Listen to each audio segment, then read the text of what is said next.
Salam to all fellows. I welcome you in management tutorial. So, आप जैसे कि जानते हैं कि हमने फर्स्ट चैप्टर स्टार्ट किया हुआ है और फर्स्ट चैप्टर का नाम है मैनेजमेंट एंड ऑर्गेनाइजेशन। आज का जो हमारा ट्यूटोरियल है वो थर्ड है बेसिकली फर्स्ट चैप्टर के ऊपर। और जो इम्पोर्टेंट टॉपिक आज हम स्टडी करने जा रहे हैं वो है Mintzberg managerial roles and a contemporary model of managing management skills. ठीक है, इसके बाद ही हमारे दो और टॉपिक रह गए हैं, how is manager job changing and why study management. ठीक है, हम लोगों ने मैनेजमेंट को क्यों स्टडी करना है और मैनेजर जॉब चेंजिंग का हवाले से हमारे दो टॉपिक्स रह गए हैं। तो आज का हम लोग टॉपिक स्टार्ट करते हैं, Mintzberg managerial roles. Mintzberg managerial role क्या है? Henry Mintzberg, a well-known management researcher, studied actual managers at work. In his first comprehensive study, Mintzberg concluded that what managers do can best be described by looking at managerial roles they engage in at work. So, the term managerial roles refer to specific actions or behaviors expected of and exhibited by a manager. Henry मिन्सबर्ग जो कि well known management researcher था, उसने एक detail study की, एक comprehensive study की management roles के ऊपर, मैनेजर रोल्स के ऊपर, और उसने बताया कि हम लोगों ने एक मैनेजर के रोल को डिस्क्राइब करना है, उसको बताना है, तो हम लोग उसको कैसे बता सकते हैं? हम उसको इस तरह बता सकते हैं कि वो किस काम में इंगेज है, जिस तरह के काम में वो इंगेज होगा उस तरह का उसका नाम होगा, उस तरह की उसकी पहचान होगी। ठीक है, और वो इस तरह जाना जाएगा। जिस तरह अगर हम लोग think of different roles you play such as student, employ, student organisation member, volunteer, sibling and so forth. यानी जिस तरह हम लोग अपनी रोज़मर्रा ज़िंदगी में एज अ स्टूडेंट भी बिहेव करते हैं, ठीक है, as a employ, student organisation member, यानी हर बंदा अपने अपने डिफरेंट रोल्स प्ले कर रहा होता है, तो उन डिफरेंट रोल्स की मुमासलत से वो पहचाना जाता है। ठीक है, हेनरी मिन्सबर्ग ने डिटेल स्टडी के बाद ये कंसेप्ट दिया था कि हम लोग जो है किसी भी मैनेजर के रोल को किस तरह डिस्क्राइब कर सकते हैं। ठीक है, अब मैनेजरियल रोल जो कि हेनरी मिन्सबर्ग ने दिए थे वो कितने टाइप्स के थे? वो 3 टाइप्स के थे। सबसे पहले हमारे पास जो मैनेजरियल रोल है इसकी डेफिनेशन आपने लिखनी है। इसमें हमारे पास आ जाता है स्पेसिफिक एक्शंस और behaviour expected of and exhibited by a manager. कोई भी स्पेसिफिक एक्शंस और बिहेवियर जो कि मैनेजर करता है, ठीक है, और जो हम उससे एक्सपेक्ट करते हैं कि वो करेगा, वो क्या होते हैं? वो उसके मैनेजरियल रोल्स कहलाते हैं। इंटरपर्सनल रोल कौन से होते हैं? Managerial role that involve people and other duties that are ceremonial and symbolic in nature.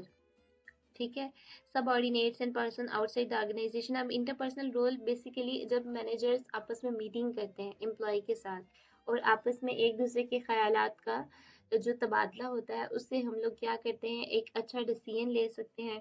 और अगर ये वाली मीटिंग्स जो हैं ये कंटिन्यूसली हेल्ड होती रहे, ठीक है, तो क्या होता है? एक अच्छी इन्वायरमेंट क्रिएट होती है, एम्प्लॉय का मैनेजर के साथ जो रिलेशनशिप है वो अच्छा बिल्ड होता है और ये बहुत ज़्यादा बेनिफिट करता है ऑर्गेनाइजेशन के गोल्स को। नेक्स्ट है हमारे पास इंफॉर्मेशनल रोल्स। इंफॉर्मेशनल रोल्स जैसे कि नाम से जाहिर है कि इंफॉर्मेशन का कोई चक्कर है, तो इंफॉर्मेशन के चक्कर को हम देखते हैं कि managerial role that involve collecting, receiving and disseminating information. ठीक है, मैनेजर का वो रोल जिसमें वो इंफॉर्मेशन को कलेक्ट करता है, रिसीव करता है और क्या करता है? सेपरेट करता है ऑर्गेनाइजेशन के वेरियस पार्ट्स में जहाँ जहाँ उसने वो भेजनी होती हैं। नेक्स्ट हमारे पास थर्ड है डिसीजनल रोल्स। डिसीजनल रोल्स कौन से होते हैं? जैसे कि नाम से जाहिर है ये भी कि हम लोगों ने उसमें डिसीजन लेने हैं। कोई भी हमारे पास डिफरेंट चॉइसेस होंगी, उनमें से हम लोगों ने एक को सेलेक्ट करना है जो कि हमारी ऑर्गेनाइजेशन के लिए बहुत ज़्यादा बेनिफिट करे। Managerial role that revolve around making choices. ठीक है, मैनेजर का वो रोल जो कि चॉइसेस के गिर्द घूमता है, वो कौन सा होगा? Decisional role. ठीक है, आई होप आपको समझ आ गई होगी कि हमारे पास मिन्सबर्ग ने जो रोल्स दिए थे मैनेजर के, जिससे हम मैनेजर के पहचान कर सकते हैं कि वो किस तरह का मैनेजर है, किन कामों से वो डील कर सकता है।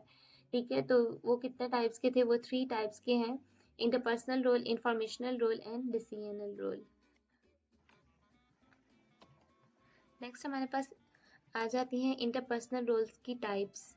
ठीक है, इंटरपर्सनल रोल की टाइप्स में हमारे पास आते हैं figure head, leader, legend. Informational role की टाइप्स है monitor, disseminator, spoke person. Decisional roles की टाइप है entrepreneur, disturbance handler, resource allocator and negotiator. अब इनको डिटेल में हम लोग स्टडी कर लेते हैं।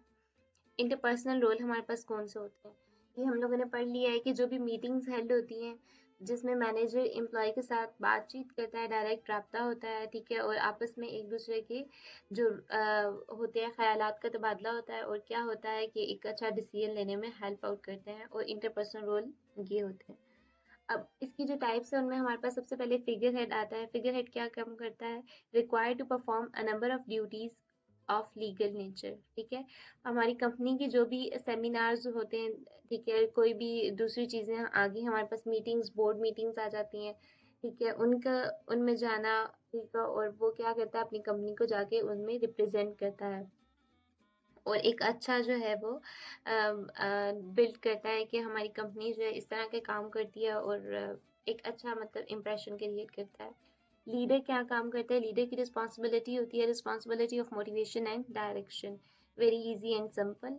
एंड देन हमारे पास आ जाते हैं लेजेंड। लेजेंड क्या काम करता है, maintains a network of outside contacts to provide favour and information, ठीक है, ये भी दूसरी ऑर्गेनाइजेशन के साथ क्या करता है, एक अच्छा राब्ता इस्तेमाल करता है ताकि हमारी मुश्किल हालात में हम भी उन्हें फेवर प्रोवाइड करें और वो भी हमें फेवर एंड इंफॉर्मेशन प्रोवाइड करें।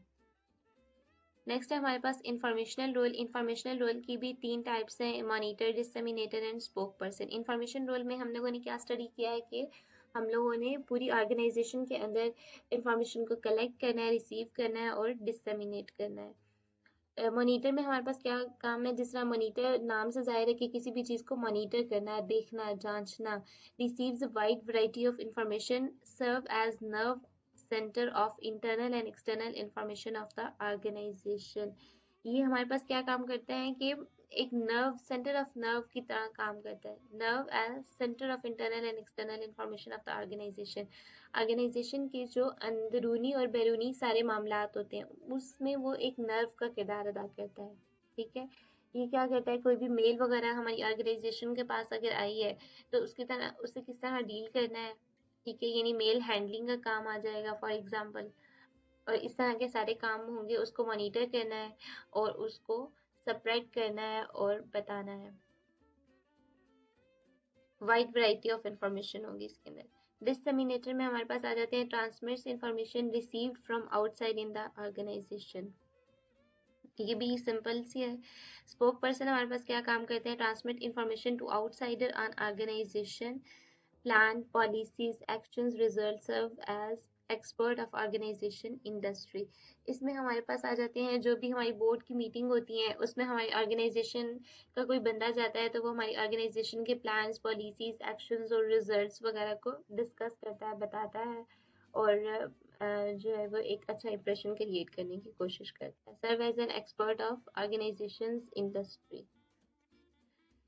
हमारे पास आ जाती है third type, decisional role. Decisional roles में हमारे पास अब 4 टाइप्स है मजीद। इंटरप्रीन्योर। इंटरप्रीन्योर क्या काम करता है, searches organisation and its environment for opportunities and initiate project to bring about change, यानी ये कोई भी नया काम करना, कोई भी नई स्ट्रेटजी लेके आना, और हम मतलब बेहतरी मजीद इम्प्रूवमेंट करने की कोशिश करता है ऑर्गेनाइजेशन के अंदर, अपॉर्चुनिटीज लेके आता है, प्रोवाइड करता है। डिस्टर्बेंस हैंडलर में हमारे पास आ जाते हैं responsible for corrective actions when organisation faces important unexpected disturbances, यानी जब भी हमारी ऑर्गेनाइजेशन को कोई क्राइसिस वगैरह का सामना होगा तो वो क्या करता है, ये डिस्टर्बेंस हैंडलर की रिस्पॉन्सिबिलिटी होती है कि वो इस तरह की तमाम सिचुएशन से कंपनी को बाहर निकाले।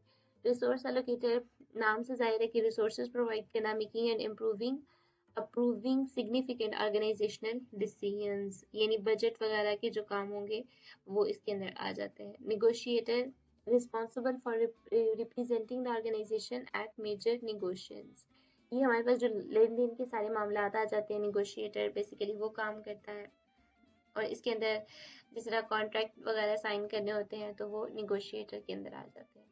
तो ये थी हमारे पास 3 टाइप्स थी हमारे पास जो आज हमने स्टडी किए, informational role, decisional role, interpersonal role.